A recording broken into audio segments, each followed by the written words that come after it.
What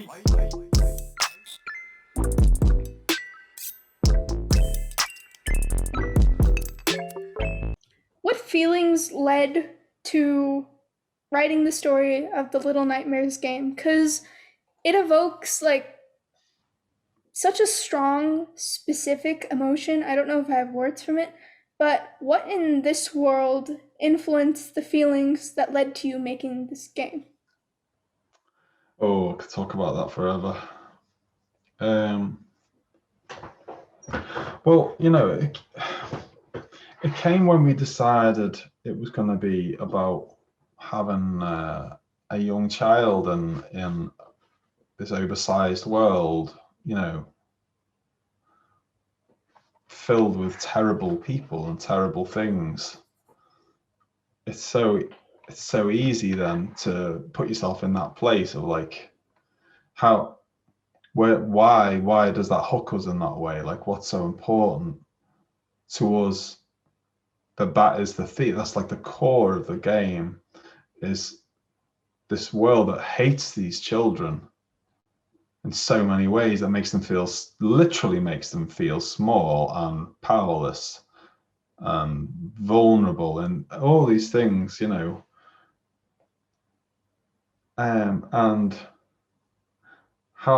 it's, of course, it's like you just look around at what we demand of kids.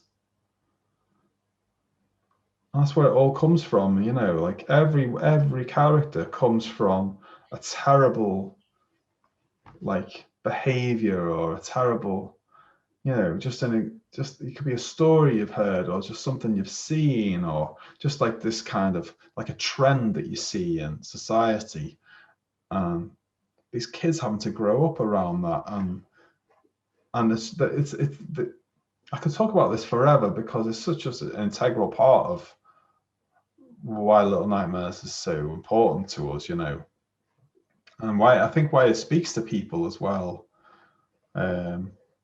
is that it's, there's this thing of like when people grow up, they pull the ladder up, they forget how they felt as kids, how terrifying life could be, how unfair it could all be, and all this.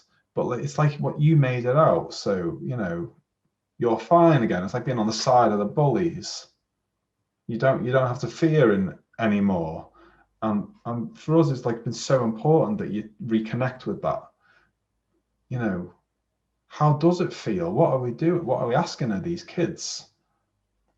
Look around what we allow in every corner of the globe, or what we cause most, certainly where I'm from, the things that we fund and cause, and the kids that pay the price of it and grow up amongst that and become that terribleness as well in a lot of cases, and then they're punished for that as well. Everything is it's like a sick joke how that goes. And so it comes from a place of anger and disgust and shame and all these wonderful emotions, but we try to turn it into something that still kind of speaks to people, in a way that isn't just chastising and isn't just relentlessly bleak, that there's got to be some hope there, and the hope is in the presence of the kids in that world, that they survive. Like Six, whatever you think of her, throughout both games, she's nailing it still, isn't she? She's put in this place, and as a gamer, and probably as a person as well, you see this young girl in this terrible place and you think, oh, I've got to look after her, or oh, she's not going to last long. But look, she is capable. And so I think that's where it comes from, is that you've got this terrible world on one side, and then these kids which represent some hope on the other, and they manage it however they have to do it. They cope, and I think that's really important in striking that balance in what Little Nightmares is, because people have to feel that there's a reason to struggle. You have to struggle to make this world better.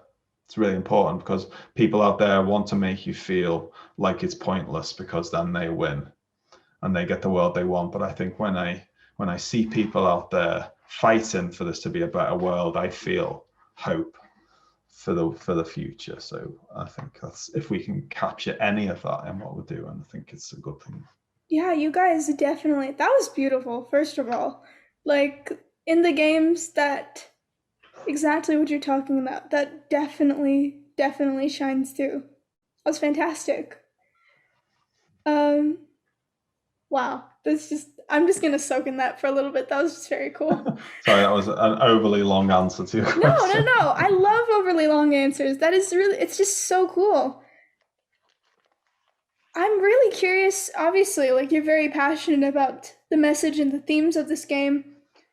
What does this story mean to you? Like, there's this quote that I really love called by Elizabeth Gilbert. She says, I am who I am because of what I've made and what it has made me into. What part of you did Little Nightmares strengthen or help create? I think having to focus, like, yeah, like we were just talking about then. Why, and I can only speak for myself here because we're all different, the people who kind of worked on this, but like, for me, why does this speak to me in this way? And it's all those emotions. It's that yeah, like I say, it's that disgust around, like, why do you feel that way? Right now I've got a framework that I need to work within. Why am I so passionate about this world, and what would, and who's in it, what speaks to me? And that's that I couldn't, because if you think about all of it, you go insane. It's too much noise everywhere. Like, all right, it's that, yeah, but then it's also because of that, and these people here are saying this, which confuses everything because of that. Instead, it's like, right, we've got a kid, we've got a terrible world, like, there's some focus. And so for me, it allowed me to hone in on that. You think about the impact of this endless cycle of the world that is imposed upon kids, and then these kids grow up and they are obviously affected by that, and they become part of the problem, or they become part of the solution. Do you feel Okay. like do you feel like there's ever gonna be a way to break that cycle? Mm. Yeah, I think there is, but I don't think it's going to be easy. I don't think it's going to be a way that we like. Like, it's going to have to be something cataclysmic, I think, because effectively the world needs to start again, because the people who have got us this far are huge, aren't they? They are. It's across the world, and I just don't think. I love seeing these people out protesting and holding vigils and doing everything they can, organizing, Mm-hmm. and just try and make things better. But I just think it's too big. So yeah, I don't know. There's a guy called Killer Mike out there, and he's someone who is another one who gives me hope, because he is just so switched on, and he's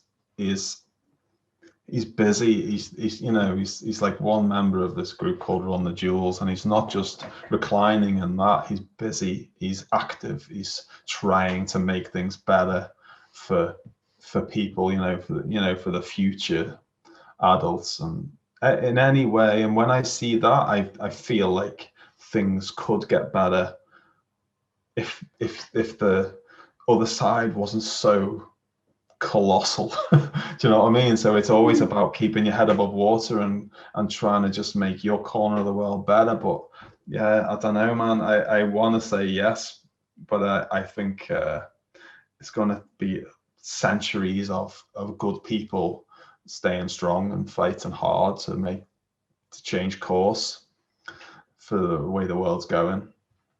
And I'm not saying it's not possible, but I just don't think it's going to be like, all right, if we demonstrate for a year, it'll be fine next year. You know what I mean? Yeah. There's so much. And so we need smart people, and people who do more than just dislike things on Twitter or Yeah. whatever. People need to actually be active and get out there and like make themselves heard and Yeah, for felt. sure. I totally agree. Did you have anyone who encouraged you or helped you overcome fear? Hmm. No. No. No, I mean, there's people like in your life, like friends and family, like you talk to them and they try their best, but like, no one knows what's in your heart, do they? The the best people can do is listen and just, and give you the benefit of their experience as well. But the minute people try and solve things for you and say, hey, you could get hit by a bus tomorrow. Why are you scared like that? That's a ridiculous thing to say, though. That doesn't change this crippling fear of rejection or whatever that I've got. Yes, I could get hit by a bus tomorrow, but what are you saying? It's just like to me, it's just like, so no. But it did. You know what? I had a teacher. This is how I'm able to say I'm an insecure person now, because I was the clown in school, and so I was obviously like messing around being the clown in his drama class, giving it all that, as you do when you're like 14. And he's in front of people, he's called me out. He said, I know why you do this. It's because deep down you're really insecure. And at 14, I couldn't deal with Ow. Yeah. that. Exactly. Ow. That's not what I said to him, though. That was swearing. I said back, it's all I had. But I was just absolutely punctured by that. And he knew it. And, years later, he'd said to another English teacher of mine how much he regretted doing that, which was lovely. But as hard as that was to cope with, for years I struggled with what he'd said, because that was like absolutely to the core of me. And at 14, it's a hard thing to deal with, to face something, to be laid bare by someone who, I think he had been a trained psychiatrist as well before he was a teacher. Oh, so he really knew. He should have known better as well, shouldn't he? But anyway, he actually did me the biggest favor, and I never got a chance to tell him that. I probably shouldn't have done, because he would probably do it to someone else then. But he really did, because it made me confront that and actually come to terms with it, like, and be able to say, yes, I am, and probably everyone is. It's super important that you don't try and be fine. And that's, there's other areas in my life where I've had to be dealing with that as well. It's like, it's okay to not be happy or to not be making people laugh all the time. It's important that you just feel how you do, and then you can cope better. So like I say, you did me a real big favor then, because I probably would have just kept clowning and kept pretending that I was fine, and I really wasn't. And I don't think enough people get crushed by their English teachers enough. Maybe I shouldn't have been an English teacher, thinking about it. I would have been reported within days. Bye.